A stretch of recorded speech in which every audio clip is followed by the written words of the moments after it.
Hello everyone, Jasmeet Singh हो रहा this side.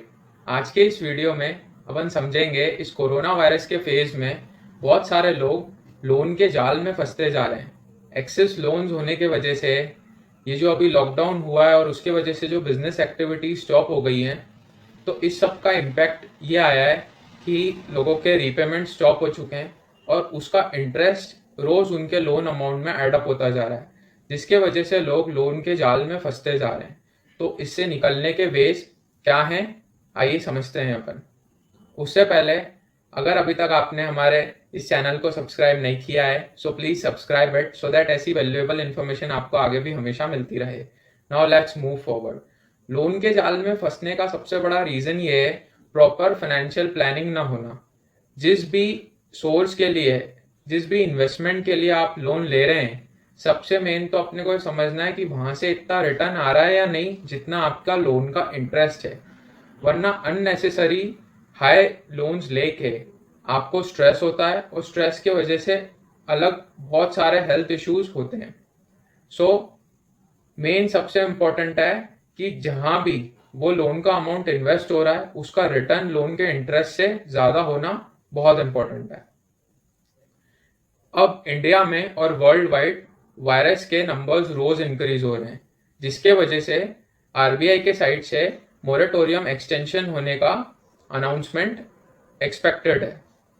But ये अनाउंसमेंट तो आरबीआई के साइड से आ जाएगा, बट हमें ये समझना है कि मोरेटोरियम लेना हमारे लिए सही है या नहीं है। सबसे पहले तो बहुत लोग ये सोच रहे हैं कि मोरेटोरियम उन्होंने ले लिया है, उनकी इंस्टॉलमेंट स्टॉप हो गई है, इसका मतलब उनके लोन पे इंटरेस्ट नहीं लग रहा, जबकि ऐसा नहीं है।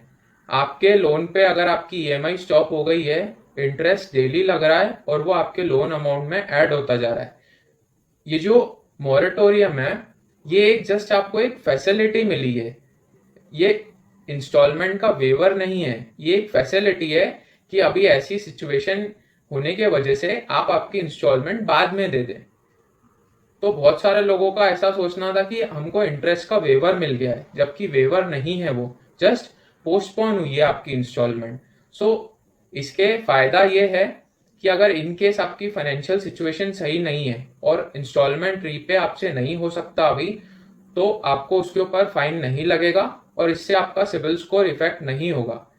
डिसएडवांटेज इस चीज का ये है कि उस लोन का इंटरेस्ट आपके लोन अमाउंट में डेली ऐड हो रहा है। फॉर एन एग्जाम्पल, अगर आपने 6 इंस्टॉलमेंट्स रोक दी, आपके साइड से रीपेमेंट नहीं हुआ, तो एक अप्रोक्स अगर आपका होम लोन है 20 साल का, तो 18 इंस्टॉलमेंट्स आपके लोन में एंड में ऐड हो जाएगी, मतलब 1.5 साल से आपका लोन इंक्रीज हो जाएगा। सबसे अच्छा वे है, अगर हो सके तो ईएमआई आपकी रेगुलर रखें।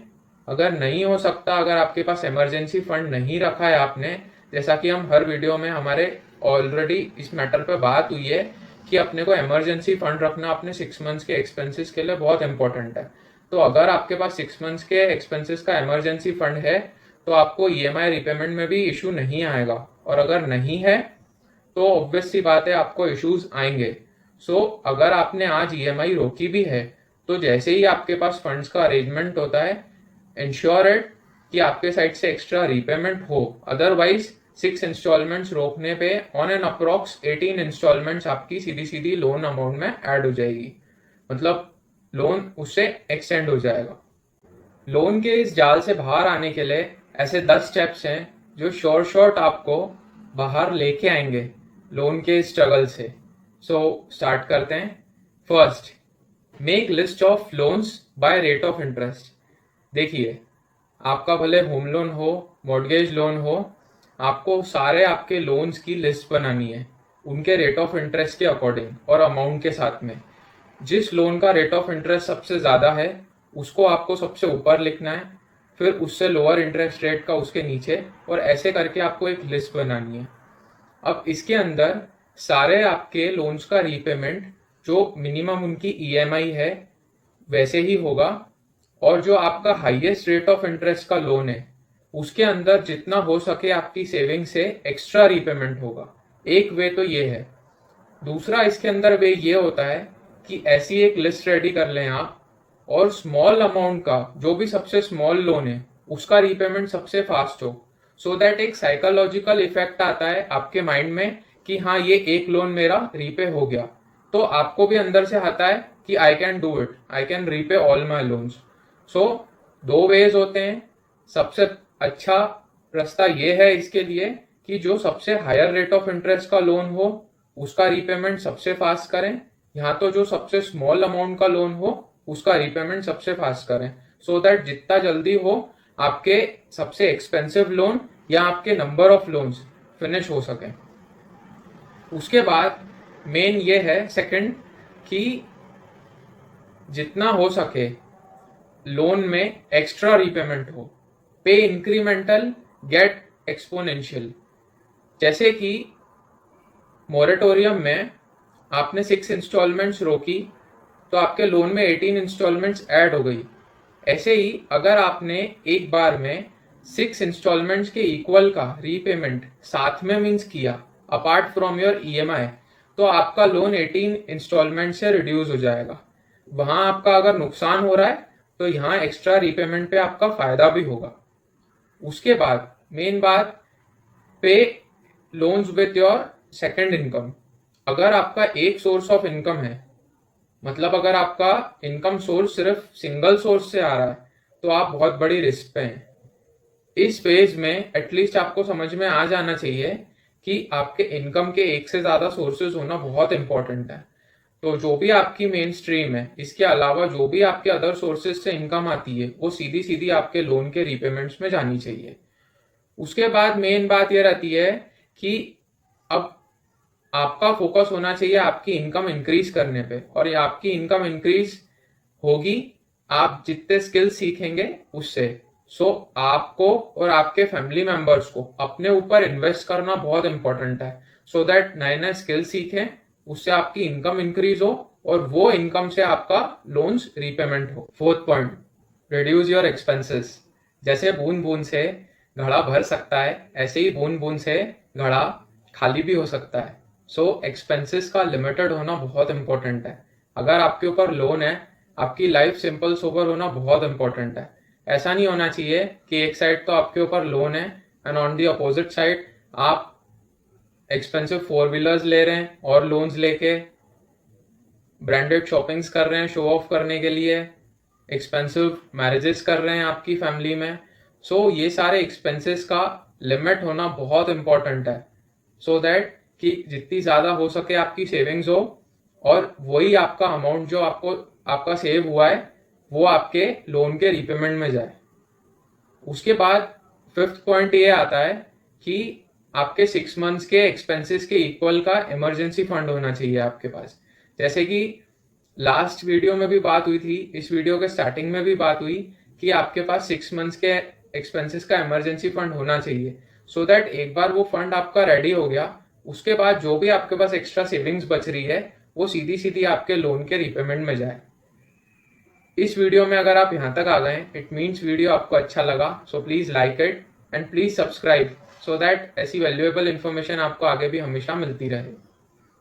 नाउ 6th पॉइंट, अब जितना भी आपके पास फंड इमरजेंसी फंड रखने के बाद में एक्सेस बचा है, 6th पॉइंट ये बोलता है कि वो फंड को आपको आपके एक्सपेंसिव लोन्स के ऊपर फेंक के मारना है, सो दैट आप उन लोन्स को जड़ से उखाड़ के फेंक सकें जो कि मोस्ट एक्सपेंसिव लोन्स हैं आपके। अदरवाइज वो लोन्स फिनिश नहीं होंगे, मतलब सालों तक आपका रीपेमेंट होता रहेगा अगर आपकी रेगुलर ईएमआई भी जा रही है और आपका मेजर अमाउंट ईएमआई में इनिशियल ईयर्स में इंटरेस्ट ही होता है। सो बहुत इंपॉर्टेंट है कि जितनी भी आपकी एक्स्ट्रा सेविंग्स बच रही है वो आपके एक्सपेंसिव इंटरेस्ट के लोन्स में सबसे फास्ट मतलब एक्स्ट्रा रीपेमेंट उसका हो। उसके बाद 7th, maintain CIBIL score. CIBIL score आपका 750 के ऊपर होना बहुत इंपॉर्टेंट है।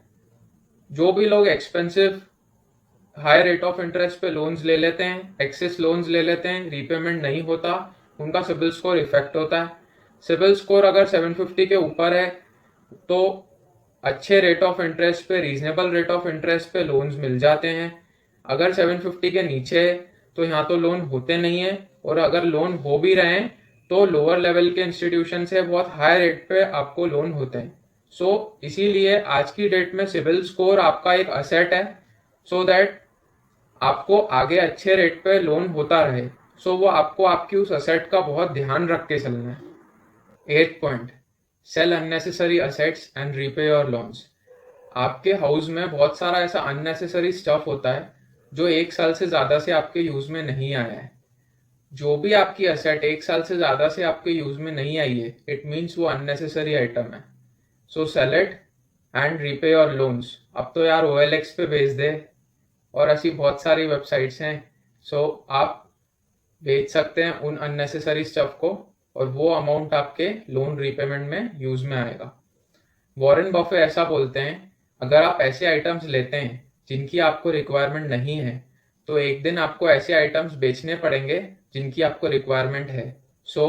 Buy wisely. 9th point, always make budget of your expenses. आपके एक्सपेंसेस का बजट होना बहुत इंपॉर्टेंट है। एवरी मंथ आपको ये रखना इंपॉर्टेंट है, सो दैट कि आपके एक्सपेंसेस लिमिट में हो और आपको समझ आए कि यहाँ पे मेरा वेस्टेज हो रहा है, सो दैट आप उसको रोक सकें।